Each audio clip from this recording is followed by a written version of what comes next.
Ladies and gentlemen, we are live. Welcome to another edition of Around the League with Nico. I'm your host, the Cosmic Night Fury, one of the Multiplex Entertainment admins, Nico Suave Regoli, and I am joined today by my guest. He is one of the first competitors we ever had in Multiplex Entertainment, and this coming Friday, he's making his return to the ring in a Fandom Fight match against Hunter the Hitman Chambless. I'm talking, of course, about the master list maker, not named Santa Claus, the British Bulldog, Dave Goodger. How are you today, sir? I'm very well at all. Thanks for having me on. Been looking forward to this. Yeah, it's good. Very happy to have you on. You and I just spent 2 hours recording an episode of your podcast that made your list. I think you told me it's the longest one that you've ever done, so that fits kind of my MO, just making things super longer than they need to be. No, it's the quickest 2 hours that I've spent in a fair while. It's just went like that. It's good, so good. All right. So before we get into some of like your personal stuff, let's recap what happened throughout the week of Multiplex Entertainment. The moral of this week's events has been it was just not a good week for the Omega Club. We start off with Movie Warzone Monday. We had 2 matches. We had Alex Omega Warden, the Wolverine, the Cactus Jack of this community with his multiple personalities, taking on the master of the multi-person match, the showman himself, Eli McKay.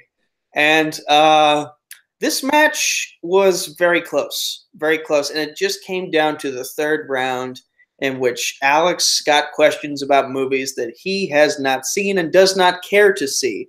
Yeah. So, in a way, people like myself, people like Ryan Permison, we can relate to that, and that's the way the cookie crumbles sometimes. But Eli McKay making up for lost ground after being upset in Fandom Fight by Caleb Coho. He is now advancing to round 2 of the Movie Warzone Championship Tournament to take on Jake the Maestro Marangoni.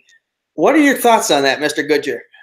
Yeah, the start of this, I mean, the smack talk between the pair of them to start off with was really, I enjoyed it. It's 2 good talkers on the mic. As you say, I've come up against Eli before on the play-in match. I think that was the first. Was that the first one? Yes, that was the first. That was the first match that I was on. Yes. Did you come in second on that one, by the way? I think I did because I had him in 2 play-ins within about the space of a week. The second one, that one I came in second, but it was a long way. I was a long way short of being anywhere close to him. So I knew Eli had some talent behind him, but again, he's shown he knows his stuff. He's shown he knows his stuff here. I know it's just crazy because it seems like ever since he qualified to become the first and only Arrowverse champion, because TV Throwdown is now altering its separate nerdy divisions and combining them into an entire fandom style division. There's a fly right now. That's why I'm waving my hand like this. But like it seems like ever since he won that match, he has just been on a tirade. And it doesn't matter what the promotion is, whether it be Full Metal or right here in Multiplex in Movie Warzone or Fandom, he is just wrecking shop everywhere he goes. And absolutely. It's scary. I don't know what our plans are to have like end of the year awards, but if Breakout Star of the Year is one of those awards, he is definitely in top contention for such an award. Absolutely. I mean, it's Alex knows his stuff. This is the thing. The first round, he's got 6-3 lead at the end of the first round, and Alex knows his stuff.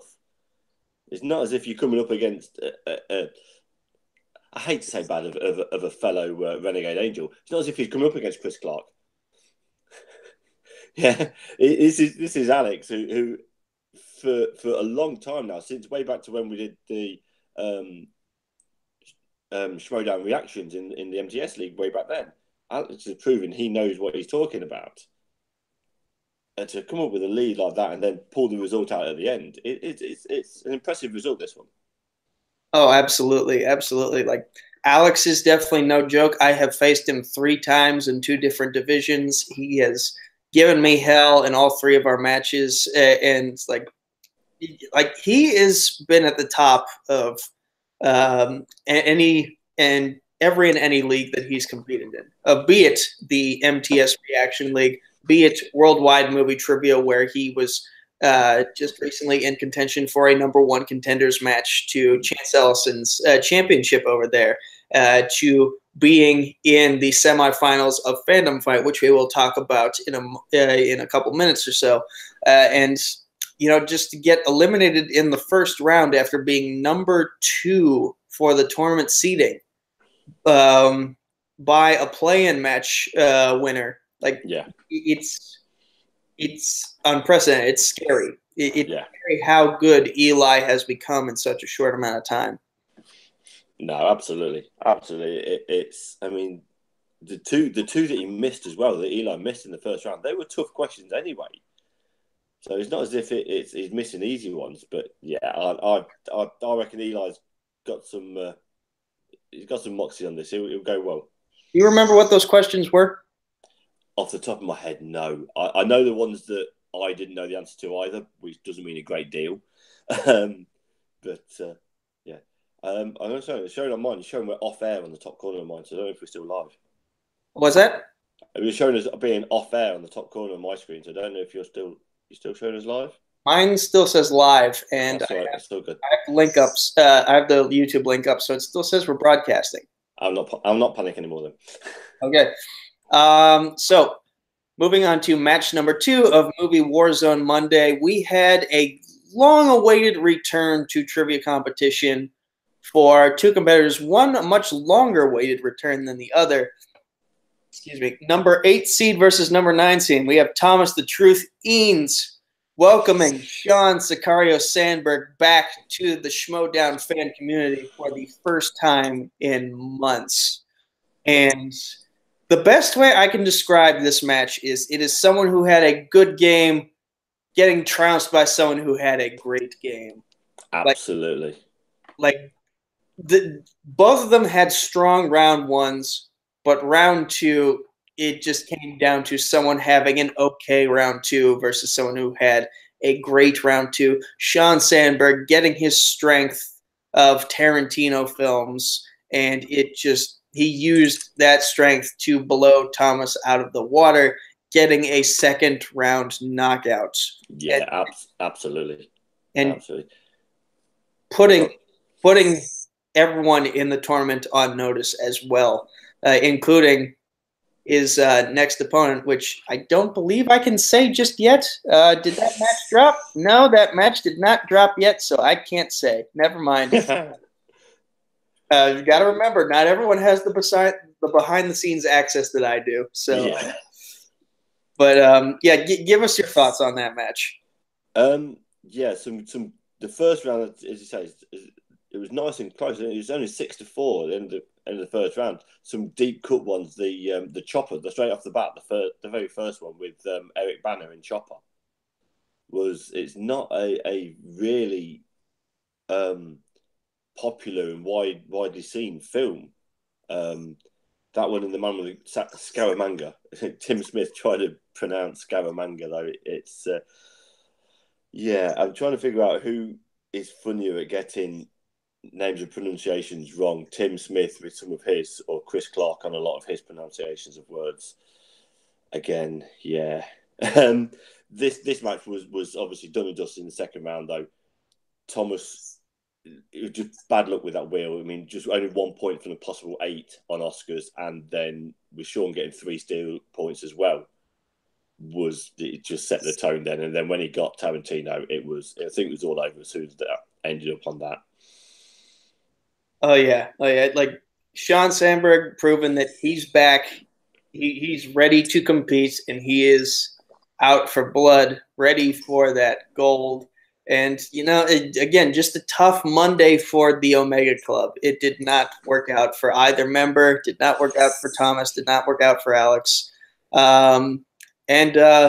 Just 2 guys who nobody saw coming, putting the entire bracket on notice. And I will say after that match, both myself and Matthew Rosa did a lot of prepping for Quentin Tarantino because we are facing John in Worldwide Movie Trivia in a couple weeks. You can catch that episode on August 2nd. Just throwing that plug in there. So that brings us to TV Throwdown Tuesdays. No official match, but we did have a nice little live exhibition to get everyone ready for the upcoming Fandom Division and the Jim Green era. Tim finally got to do his long-awaited South Park match. And it was basically just 40 questions, an exhibition. It was originally going to be myself versus my Afro Samurai partner, Matthew Rosa, versus the future TV Throwdown GM, Jim Green. But unfortunately, Jim Green's power went out 2 questions into the match. So it just ended up being myself and Matthew looking for the approval of Jessica Morgan as we answered South Park questions for about an hour straight. And, we both did her proud. Matthew got 28 questions correctly. I got 21 questions correctly. And in any match that has about 40 questions or higher, if I can get above 50% accuracy, I will be happy with the end result. Yeah, I missed this one as I think I explained to you yesterday, day before. I'm not a massive South Park fan, so this is a sort of in there. I'll slide this one by. I'll wait for the other matches to come through, and but yeah. Okay, so I guess with not much left to say about that match, we move on to chew my pizza. Sorry, it's dinner time, folks. I'm hungry. We move on to Fandom Fight Friday. We had the semifinals of the championship tournament, finally figuring out who's going to be competing at Mayhem at the Multiplex for the inaugural Fandom Fight Championship Tournament. First match was Thanos himself, Chance the Titan Ellison, leader of the Wild Bunch over in Worldwide Movie Games, but over here in Multiplex, he's with Alpha Alliance, and he faced the one guy nobody saw coming in the tournament, Caleb Coho. It just seems like his reign as a question writer has really upped his knowledge for competition in this type of setting, and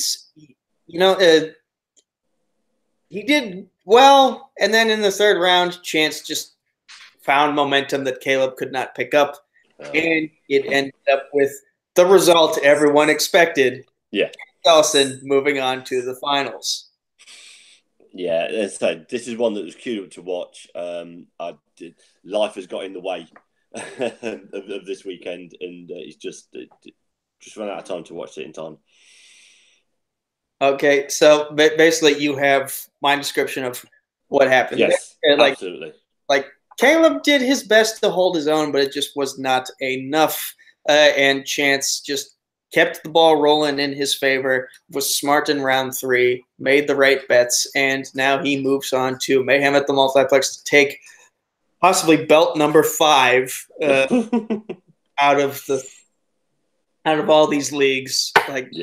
He truly is becoming Thanos, and like every championship is an Infinity Stone that he can just put in his Infinity Gauntlet style closet. And it's, I will agree to an extent with Ryan Permisson that it is getting annoying watching him win all this gold, but I won't say that I am happy with Ryan Permisson's new change in attitude. You mentioned this episode. But after this episode aired, there was a brief minute or so in which Ryan was talking to someone. We don't hear who he's talking to, but we hear him talking to someone. He's saying that he is tired of being a face. He is ready to start shaking things up around here. So, #HeelWatch. We might no longer need to watch. We might have found our answer. Only time will tell what direction Mr. Permisson is going in. Is he going to stay the course of the hero, or is he truly embracing the heel? Yeah, I've seen a couple of posts as well coming through on the Facebook of Ryan's there coming out. I think it'll be coming to a head soon. I'm pretty sure all will become clear. Very true. Very true. We just have to wait and see what happens in the coming weeks. I believe his partner, Kane McMillan, has a match coming up soon with Malcolm Goldie Lay. We'll see whether or not everyone comes into that match with all of their faculties in order, or if they end up doing that match a little sleepier than they should be. Yeah. And then we get to the match that you did see, the final match of the tournament. Number 2 versus number 3, Robert the Hobbit Parker taking on Alex Omega Warden. And as I stated before at the beginning of this episode, just not a good week for the Omega Club. Not at all.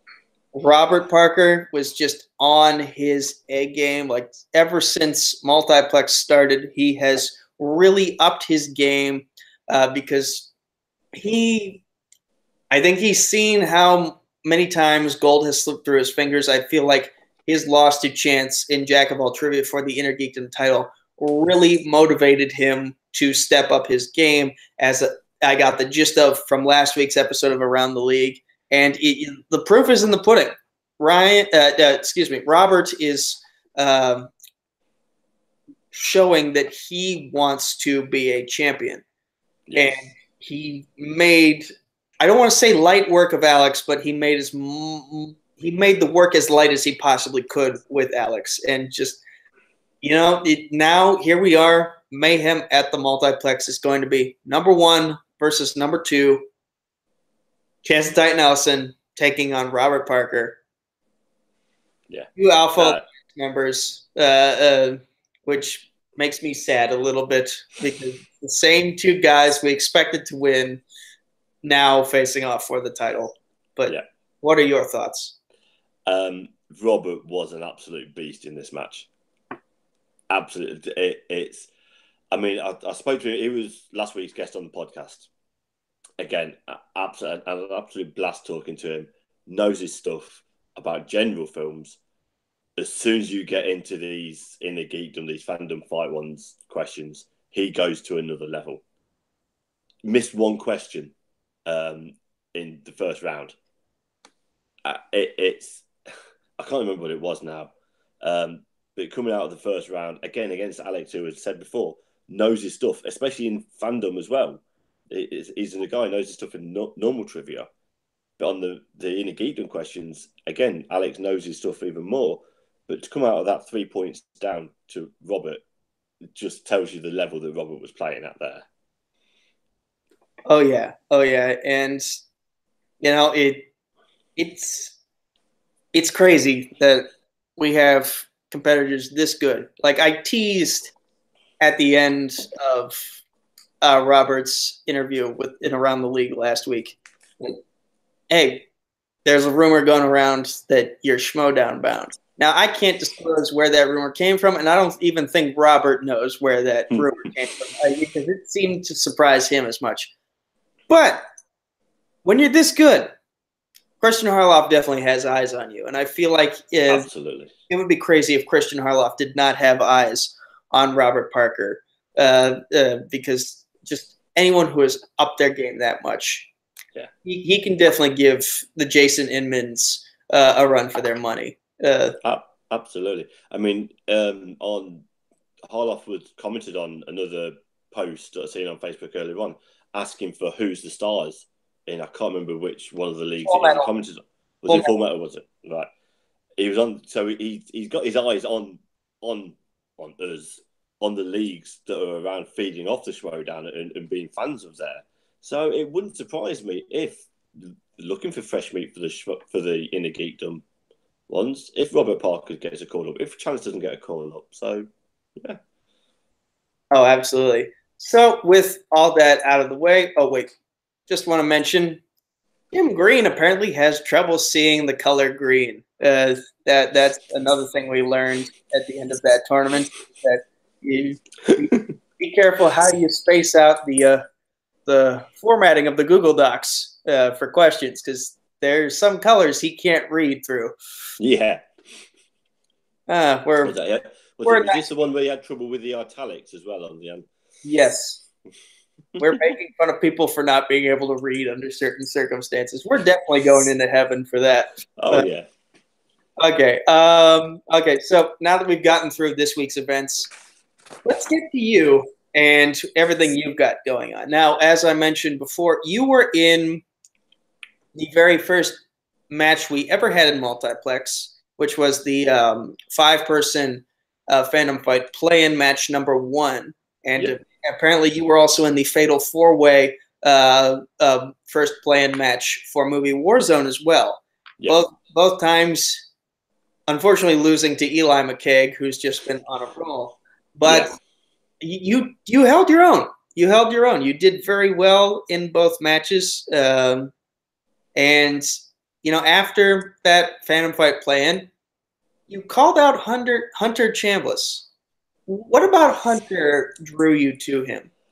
I got a better score than him in the match.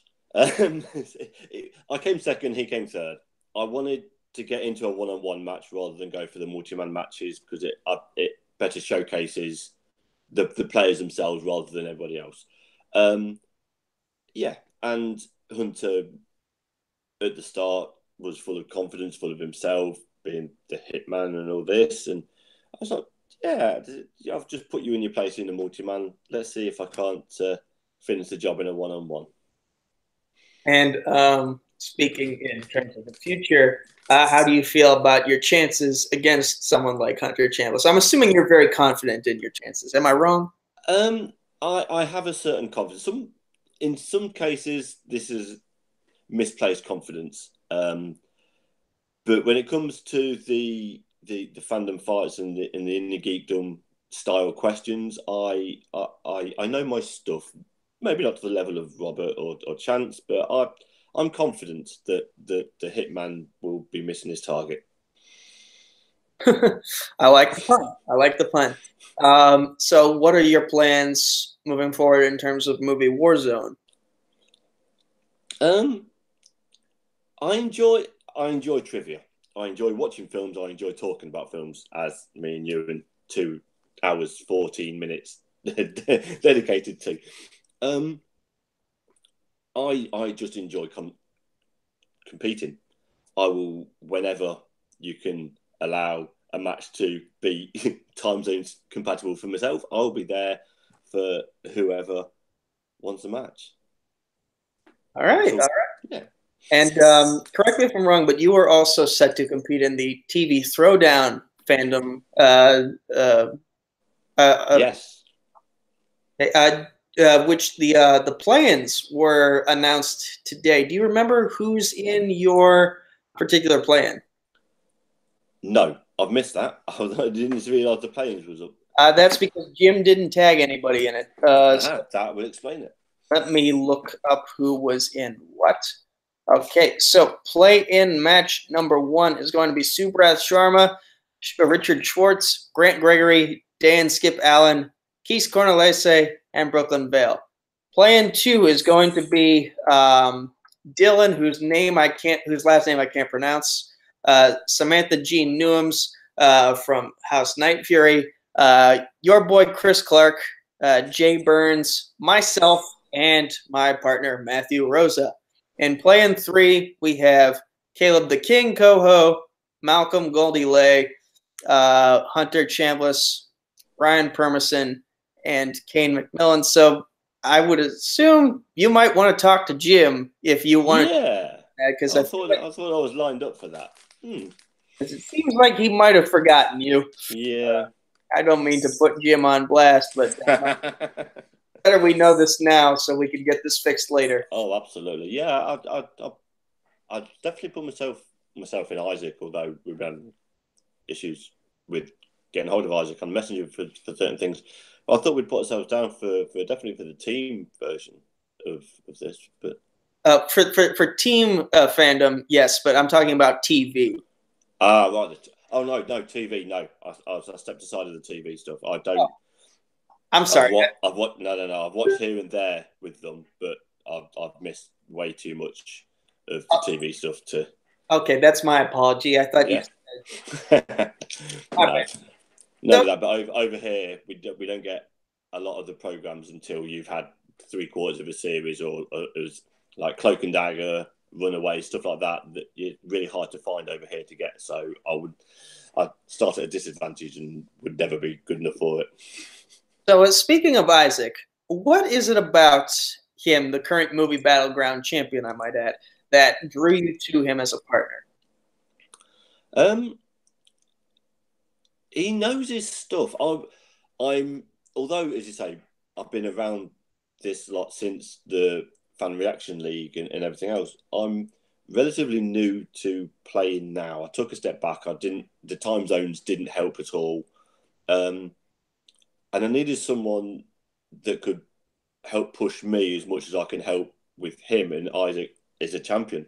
He's a reigning champ there.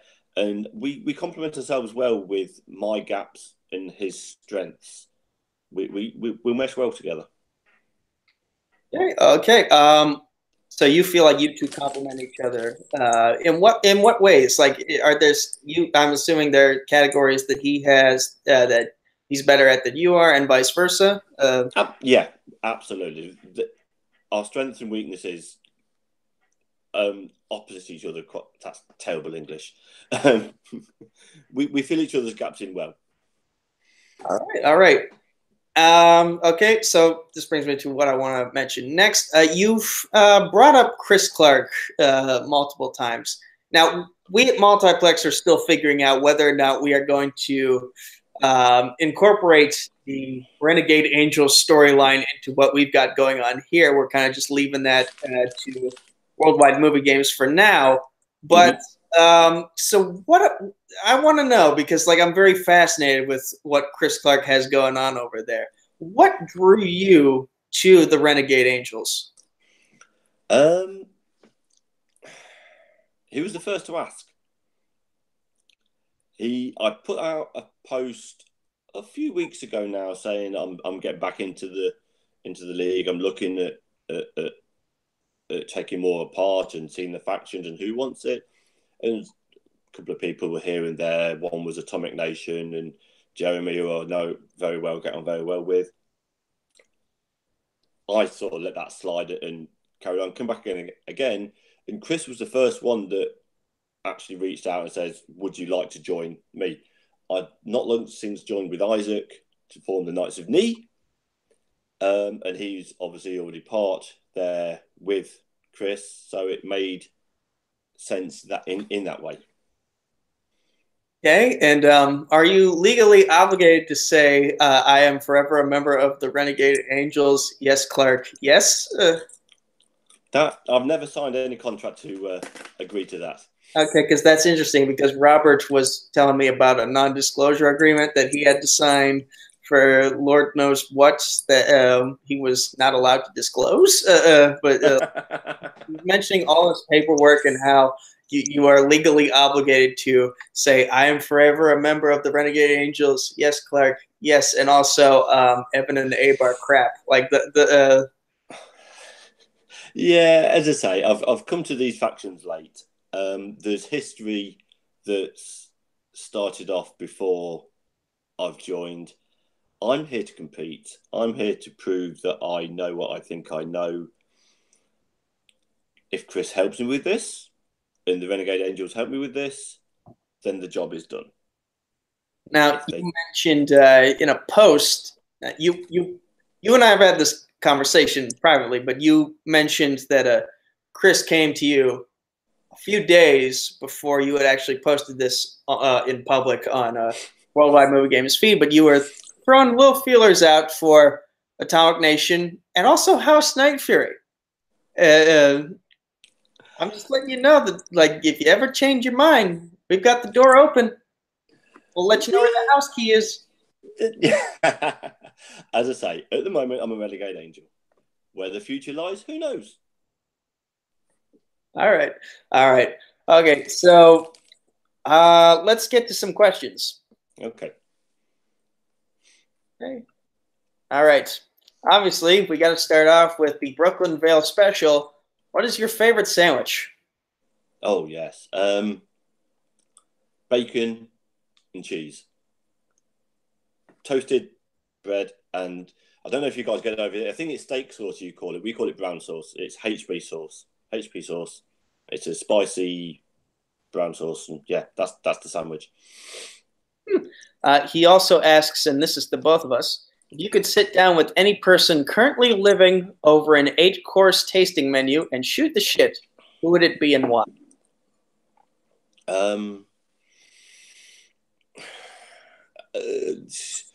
Both of them are knocking on a little bit with age, so I do 4 courses each one. First 4 would be Stanley, just so you can mine his knowledge and his knowledge of history with everything else.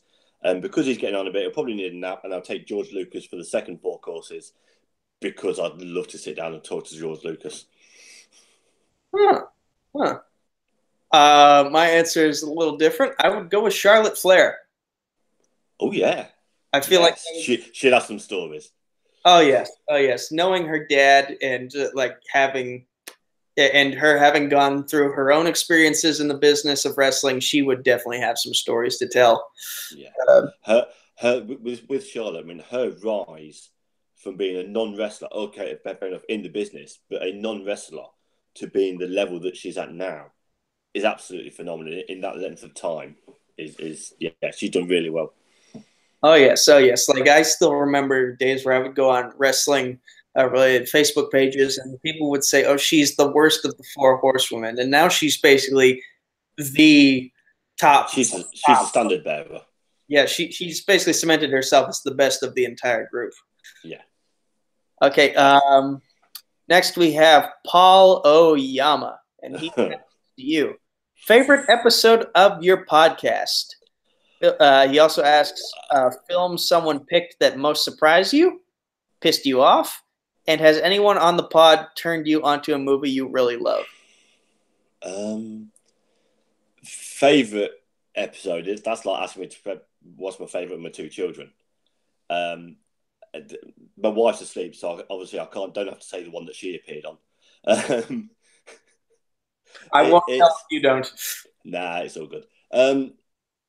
Honestly, I've enjoyed every single episode that I've done. I'm still honoured and shocked and pleased that people have agreed to come on and talk to me, because I'm a little British nobody, but that's the beauty of the podcast, I think. What was the rest of the question? Okay, so in relation to that, he asks, what film is someone picked for their list that surprised you the most? That's one part of the question. I'll in a little bit, so you answer that one. Yeah. Robert Parker trying to tell me that Toy Story 3 was overrated. Wow. Yeah, I'll throw Robert to the wolves with that one. Okay, next one is... keep going. Yeah, and then the film that someone's turned me on to was Clue. I'd known about it, hadn't seen it. An early member of the podcast had mentioned it, and I'd actually seen it not so long ago and absolutely love it. I've watched it 3 or 4 times since now. Paul also asked, entry on a list that pissed you off. No, because I'm... The only reason I'm able to say that is for certainty is I'm very mindful of the fact that this is someone else's list. So they've got a reason for putting it on there. It's not as if someone would come on there knowing that I'm a massive Star Wars fan and every answer slagging off Star Wars and trying to get a needle out of me, then fair enough. But I'm very mindful of the fact that this is their list. I'm not asking for the best film. I'm asking for their favourite film, their favourite action film, and so on and so forth. I'm not asking for a list of their top film, the very best film ever made. So I'm quite able to compartmentalise it quite well. Okay. Next, we have Ryan Permerson, who asks you, when did you get the idea to start a podcast? It started with Alex Warden, who apparently since it started from here, he got it from chance. It was a Facebook challenge, 30 days, 30 films. Here's the questions and answer them. I love doing that because it made me think and sharing, talking about films. I'd had a little creative itch to do a podcast for ages, but never really knew what to do one about. Finished this 30-day this, and I was like, this might actually work. Let's do a couple of weeks. I'll probably get maybe 2 people, interview myself, do my wife, maybe one other person, and then no one will listen, so I'll just fade away. And it's kind of snowballed. I mean, I think with your episode, I think we'll tick over 800 downloads. So yeah, it came from a Facebook post that grew, and as I say, I'm still shocked that people want to listen to this dumbass Brit talking about films. Did you say 800 downloads? 800 downloads, not per episode. That's in total, not per episode. But yeah. Dang. The total downloads for the however many episodes it is now, I think your episode will tick it over the 800 downloads. So yeah, I'm happy. Okay, Ryan also asks you, did you read any comics growing up? And if so, which ones are your favorite? Only 2 that I ever remember. One was G.I. Joe, and the other one was the original Star Wars Marvel ones. Yeah, the DC and the Marvel superhero ones never really caught on over this side of the pond, because as kids we had what was called the Dandy and the Beano, which are kiddie comics rather than the storyline serialized ones. Correct me if I'm wrong, but hasn't Marvel republished those original Star Wars comics since the rights came back? I know they've relaunched Star Wars again. I don't know if they've relaunched the ones from way back when. I don't know, because I think they just they republished them, so it was updated in terms of color quality or something. I might be. I'll have to hunt them out. I might be making shit up. I'm not. I just remember okay, Star Wars is back under the Marvel banner, so let's maybe republish these old comics we used to, just so fans have something from the past to look at. Yeah, if they republish the old ones, I might have to have a look over those. Just they're probably not very good anymore, really, in comparison to the new stories being written. But we'll see.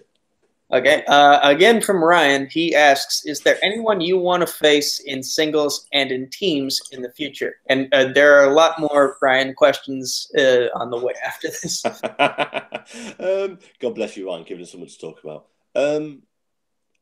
With regards to singles, I'm well aware of where I am in the pecking order at the moment. I'm day by day. I sit as I'm sitting here now. My DVD collection is spread out over 4 shelves and 6 foot wide. So I sit here and I challenge myself on directors and stars and years.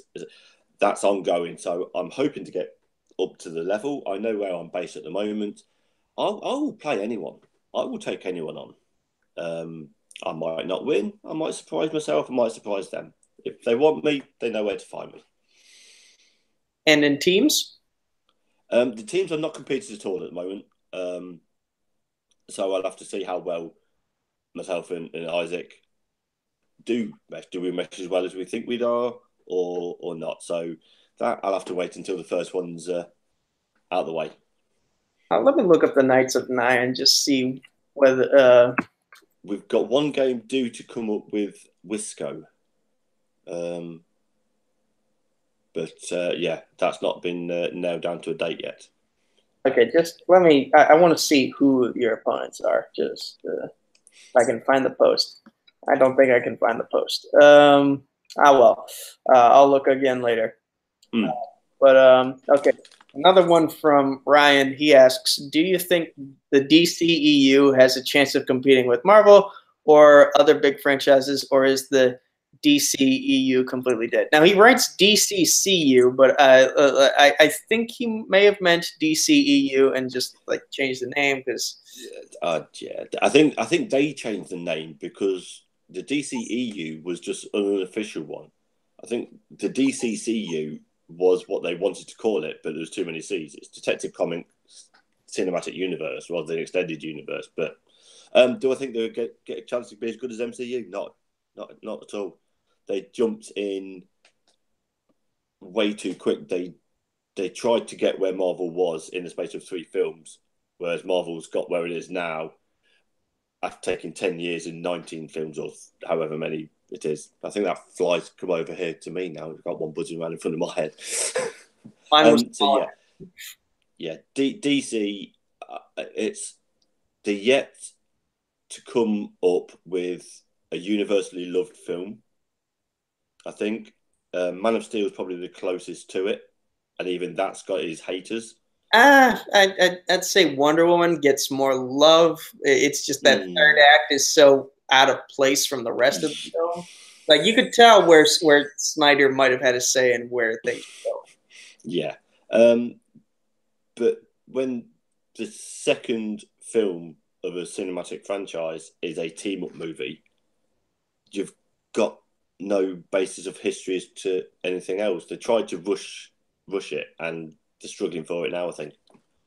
Which is the same again with, we spoke on the podcast with the Power Rangers. Power Rangers come up with the first film. Right, this is the first one of a universe. We're going to have 7 films. No, get the first one out. Get the first one out, make it good. Then you can make your universe. But basically, don't put the cart before the horse. Indeed. Against something we said on the podcast. Okay. I think 3 more from Ryan. 2 of them are for you. 1 of them is for me.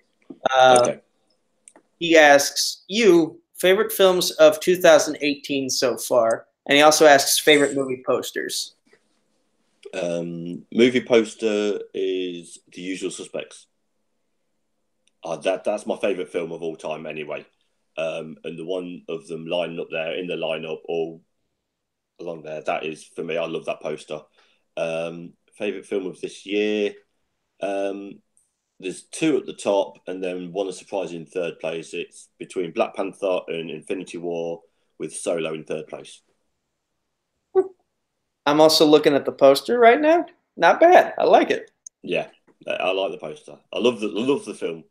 Love the film. Like the poster. Okay, and Ryan Permerson finally asks me, any movies left in 2018 you are looking forward to, and why? So I don't know how many people know about this film, but I believe it's a Paul Feig film, and A Simple Favor, starring Anne Hathaway and no, not Anne Hathaway, Anna Kendrick and Blake Lively. Sorry about that slip up, but yeah, it's based off of a novel, a murder mystery novel, and I've seen the trailers for it, and I'm just really curious to see where it's going to go. Okay, Grant Gregory asks, this is very humorous. He asks, if you were an evil character in a comic book movie, instead of Goodger, would you be the Badger? Oh, God bless you, Grant. The funny thing about this is I run my eldest lad's football team, soccer team. And the other coaches and managers in there already call me Badger. So, yeah, it's a nickname that's already stuck with me. So, yes, if I was going to be a villain and I was not allowed to be a bulldog, then, yes, I would be a badger. All right, we have one more question from Paul Oyama, and I'm a little confused by this one because I can't tell if it's written in past or present tense. So I'll read it as it's said, and forgive me if this is hard to understand for the people at home. But he asks, how heartbreaking will it be when the Lions lose the final to the French? I refer myself to the answer of that Luca gave on the Facebook thread. Which is, and I quote, you shut your mouth. So, fill me in. I genuinely, it's semi-finals of the World Cup, of the FIFA World Cup. On one half of the bracket, we've got France versus Belgium. And in the other half, we've got England versus Croatia.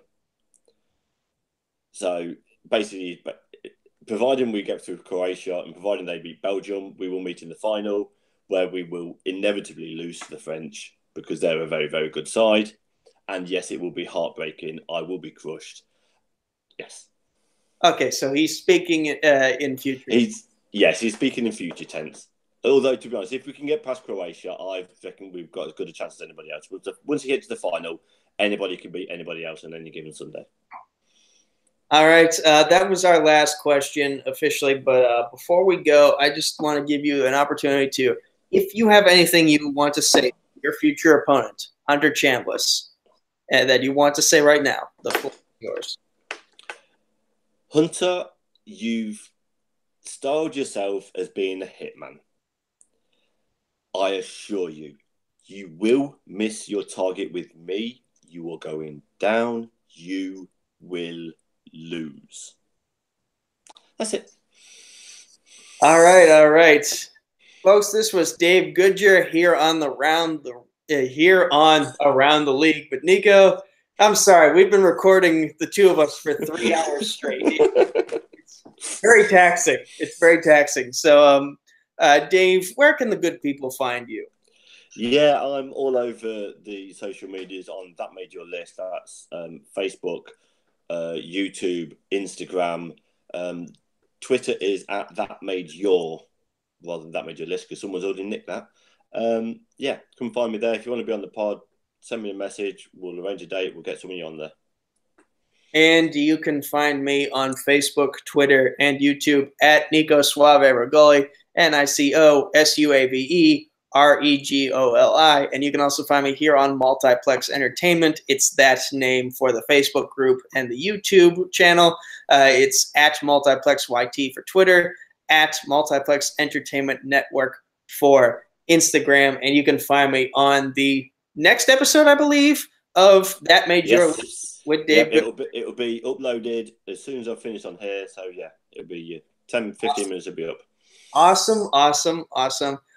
Before we go, I just want to state that at least in terms of live stuff, there will be no Around the League next week because Russell Howell and I will be going to see WWE Extreme Rules live. So we will be out. I'll be out of the house. He'll be posting some stuff for Full Metal. I'll be posting some stuff from the show here at Multiplex, and we'll show you all the good time we had watching wrestling, watching AJ Styles put an end to Rusev Day. No, I can see him winning. I can see him winning too, but I just feel like AJ is money right now, and that can't be doubted. But I will try to have something pre-taped for this coming weekend. Hopefully something Collision related, maybe. I don't know. There's someone I got to talk to first, but I'll see if I can arrange something. That's a little tease for something that may or may not happen. Hopefully I can deliver. But this has been Around the League with Nico. I'm Nico. That's Dave. Y'all have a good night.